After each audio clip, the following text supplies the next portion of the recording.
You could say that episode 3 of The Mandalorian was pretty hectic and it had its plots and twists, but I don't think anybody foresaw that Bo-Katan by the end of the episode will be joining the Children of the Watch, a sect that she has been criticizing ever since she found out that Din Djarin belongs to it. But such is her fate. I don't know what's going to happen in episode 4, but as far as we saw in the ending of episode 3, she did not protest becoming a member of their sect in the slightest. In fact, she felt kind of empowered because she now has been abandoned by her own crew. Now that her castle has been bombed to smithereens, and as I said yesterday, the Depression Throne is now gone, the conclusion is kind of natural. She now is becoming a part of something else. A brotherhood, a sisterhood, whatever you want to call it. She has been revitalized, but as we all know, only the audiences and Bo-Katan understands that there is a mythosaur in the mines underneath Mandalore. In fact, episode 3 starts that way. Bo-Katan is contemplating how is a mythosaur still alive on this planet. When Din Djarin wakes up, she starts probing Din Djarin, feeling him out. Has he seen the mythosaur when they were coming up for air? When Din Djarin responds that he did not see anything, Bo-Katan selects to be quiet at that moment,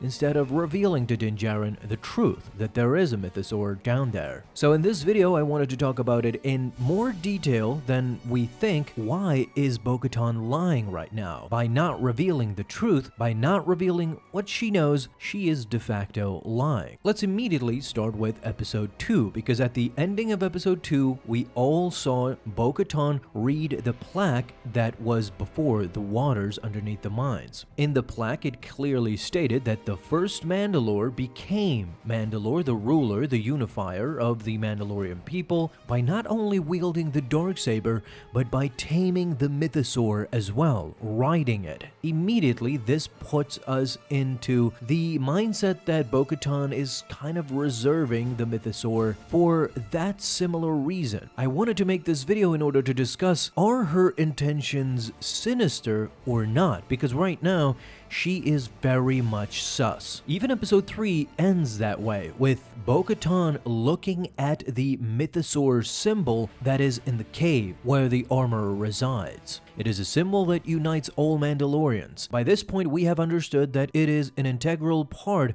of their history and culture. Throughout all that history, now the Night of 1,000 Tears makes this an even bigger deal, because such a symbol provides hope and something to fight for. One day, we will come back the way we were, but even stronger. Even the armorer, perhaps the most devout follower of the Mandalorian creed, she believes that the mythosaur has now faded into history. It is extinct. What's even more, the armorer and the rest of the Children of the Watch not only believe that there is no mythosaur, that it went extinct, but they maintain the belief that Mandalore as a planet itself is cursed and nothing would be able to survive on that world ever. So by that logic, there is no way a mythosaur could exist on Mandalore. It is not until Bo-Katan and Din Djarin came by with proof that they have stepped on Mandalore and went to the living waters that now the sect have started to believe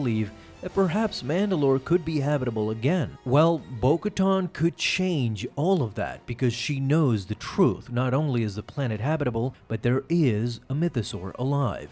Let's start by talking about this specific sect, the Children of the Watch, and how much Bo-Katan up until now has kind of feared them, not being able to trust them completely. This is one of the main reasons why I think Bo-Katan is not telling Din Djarin anything about the mythosaur, let alone the others. She has always been hesitant of this creed. Their belief in the orthodoxy, in the old ways, kind of scares her, to the point where she finds it baffling why they cannot remove their helmet by any means. Ask yourself, does she really want to tell Din Djarin, who was at that time redeemed, and now the others, does she really want to tell them that a mythosaur exists if she doesn't really trust them? There's no way for her to know what they will do with this information. Remember, even if Bo-Katan and Din Djarin have a great relationship right now, she knows that Din is very devout to this sect. In her mind, she believes that Din Djarin is seeking redemption for something that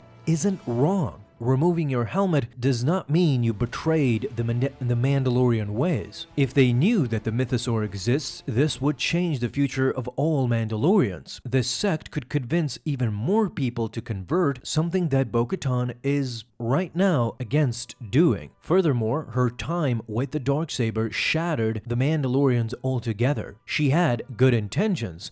However, in the end, she feels responsible for her people breaking up because she did not win the darksaber in battle. With this in mind, this is why I think it is one of the reasons why she is pausing in telling everybody about the MYTHOSAUR. She knows that it should not be that way, but wants to prevent another catastrophe that was her having the darksaber. This means keeping it a secret a little longer. I believe that ultimately Bo-Katan has convinced herself that she can become the one to reunite them all. She once led another sect, now she is part of another that she thought could never be possible. This could be done only if she hangs on to this monumental discovery of the MYTHOSAUR for the time being. If she is looking for her own form of redemption, this could be it. Mandalore the Unifier. Whether it's Din Djarin or Bo-Katan, they're definitely going to be the unifier because the Mandalorians have almost never been this much divided. Before Episode 3,